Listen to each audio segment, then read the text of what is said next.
Fala galera, essa semana foi exibido o quarto episódio da temporada, intitulado de Devil's Night, onde aconteceu um jantar, também intitulado de Devil's Night, que reuniu vários serial killers como havia sido prometido no começo da temporada. E eu vou estar falando aqui de cada um deles, algumas referências que foram feitas na série aos crimes que eles fizeram.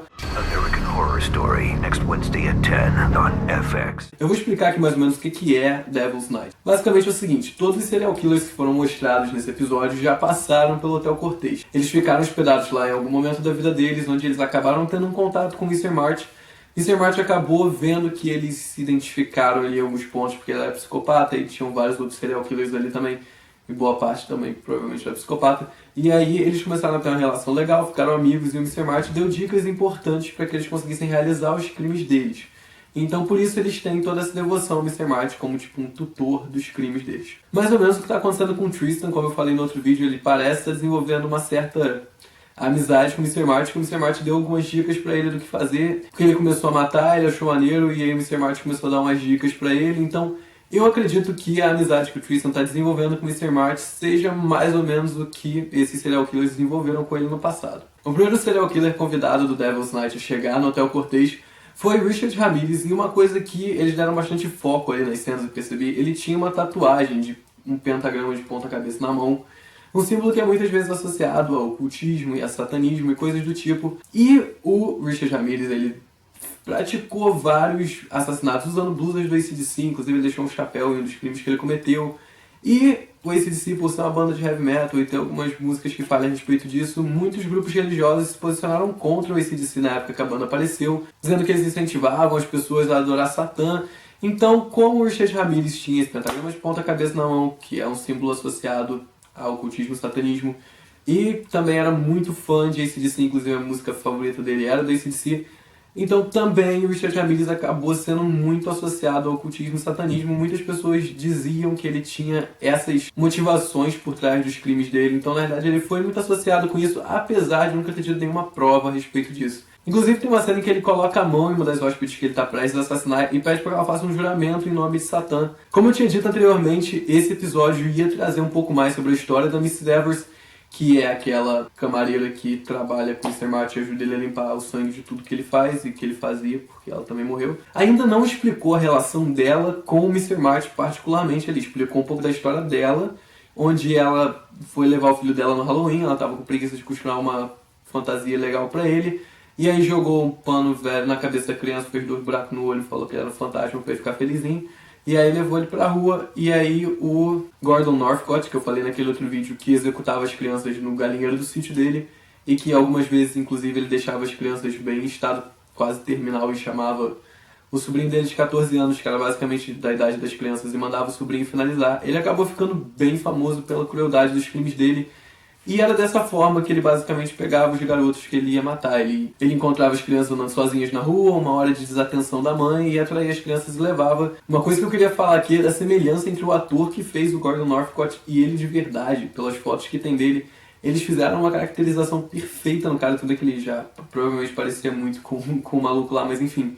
Eu vou botar as fotos aqui pra vocês verem quanto eles são parecidos. A Alex acabou levando o Holden pra casa, onde ele acabou assassinando o cachorro dela e sugando o sangue do cachorro dela, porque ele tava com sede. E ela foi preparar um suquinho pra ele, mas não era o que ele tava querendo. E ela começou a ficar muito confusa, porque, né, seu filho tá sugando sangue do seu cachorro, convenhamos que isso deixa uma pessoa confusa.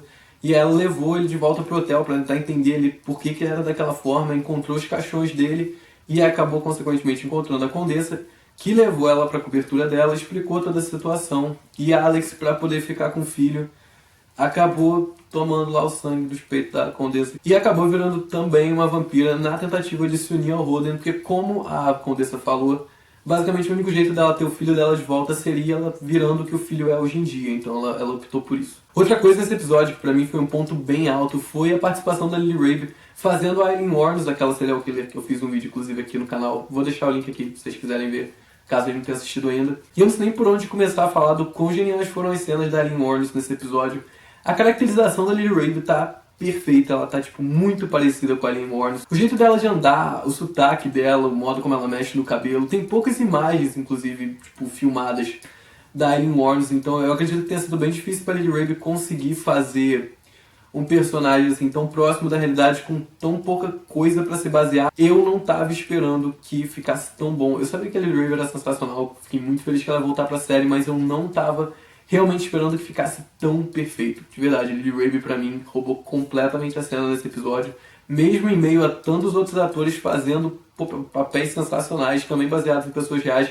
Mas a Lily Rabe, pra mim, se destacou completamente no meio deles. Outra coisa sobre esse jantar, que eu acho que algumas pessoas podem não ter percebido, é que John Carroll Lynch, o mesmo ator que fez o Twist em Freak Show, ele voltou pra mais uma vez fazer um palhaço assassino. Dessa vez ele fez o personagem do John Wayne Gacy, que, como eu já falei no outro vídeo, ele fantasiava de palhaço, ele era palhaço de festa infantil, enfim, e ele seduziu vários garotos e assassinou vários garotos. E ele foi colocado também no Devil's Night, porque ele também teve algum contato ali com o Mr. Martin. O Mr. Martin também deu algumas dicas pra ele, então ele é extremamente devoto ao Mr. Martin, porque né, ele ajudou o cara a cometer os crimes dele. Jeffrey Dahmer também estava nesse jantar, foi um outro psicopata muito famoso que também assassinava só garotos e homens e tinha essa obsessão pelo sexo masculino, que basicamente os psicopatas têm um padrão. Inclusive eu achei até interessante que o Mr. Martin fala pro Ramirez que ele desenvolveu o melhor padrão, porque ele desenvolveu um padrão sem padrão, que fazia com que a polícia não conseguisse chegar nos crimes dele. Mas como a maioria dos psicopatas tem um padrão, o Jeffrey Dahmer também tinha o padrão de matar só meninos. O assassino do Zodíaco também foi colocado nesse jantar. Caso vocês não saibam quem o assassino do Zodíaco foi, fiquem tranquilos porque ninguém sabe também, o cara nunca foi descoberto. Foi considerado um dos crimes mais sem solução da história, se eu não me engano é o segundo mais sem solução em número de suspeitos, depois do Jack Stripador, que também tem, sei lá, 45 suspeitos diferentes pro crime. O Zodíaco, basicamente, ele escrevia cartas criptografadas para a polícia e ninguém conseguia entender o que ele quis dizer, então ninguém nunca conseguiu chegar nele e ele conseguiu assassinar 7 pessoas e nunca ser pego. Então a polícia estava com um saco preto na cabeça. Na verdade, esse saco preto foi uma das poucas coisas que tem uma chance de ser uma evidência a respeito do crime, então ele acabou sendo representado ali por alguém que não dava para você ver, porque na realidade o assassino do Zodíaco nunca foi descoberto. Mas é isso, quero lembrar também que no próximo episódio provavelmente vai ter a entrada de Darren Criss, que vai fazer tipo um hipster que tá fugindo da cidade dele pra se esconder das brincadeiras de Halloween, porque ele não gosta das brincadeiras de Halloween. E ele vai parar no Hotel Cortez, onde vão ter brincadeiras um pouco pior do que brincadeiras de Halloween. Mas é isso, espero que vocês tenham gostado. Não se esqueça de se inscrever no canal, dar joinha se você gostou do vídeo, compartilha com seus amigos. Eu vou deixar aqui embaixo o link da página do Facebook, o link do site e o link do meu canal, que eu faço vídeos como esse, só que sobre outros assuntos. Se quiserem dar uma olhada lá também, vai estar o link aqui embaixo. E é isso, espero que vocês tenham gostado. A gente se vê no próximo vídeo.